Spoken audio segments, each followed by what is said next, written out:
Hey guys, Michael Furlong here for Real Life at 180 Degrees. We're talking about sex. Now we're talking about men who have fallen, sex, who have been appointed by God but still fall in the temptations of sex. We've been using King Solomon as kind of like the pinnacle of all wisdom because in Second Chronicles, when he becomes king, he prays to God. He doesn't pray for the death of his enemies or for riches. He prays that he can lead Israel well.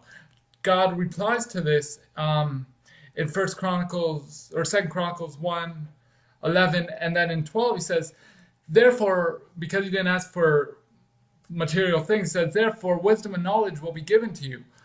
I will also give you wealth, possession, and honor, such as no king who was before you ever had, and none after you will have. So Solomon is all set up. He's been appointed by God. He's got this great gift of wisdom. So in First Kings chapter 1 and 2, Solomon is being put in charge as king after David's death.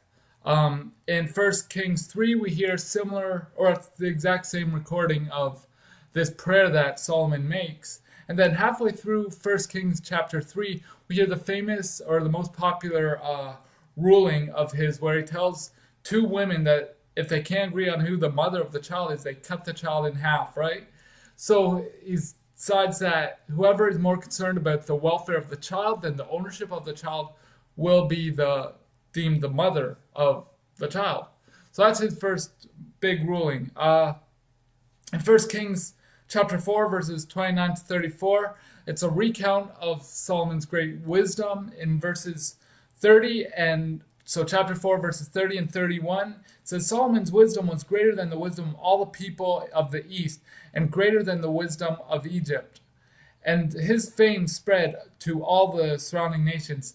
Then in verse 34 says, from all nations people came to listen to Solomon's wisdom, sent by all the kings of the world who had heard of his wisdom. So First Kings, so that's kind of setting up his great wisdom. 1 Kings chapter 6, 7, and 8, we hear about him building his temple, or the temple of the Lord, and his great kingdom.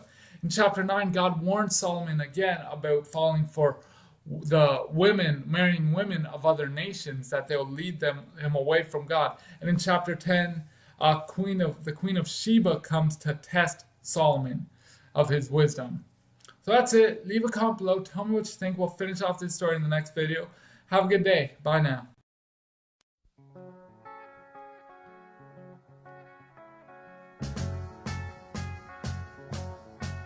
Imagine me and you, I do. I think about you day and night.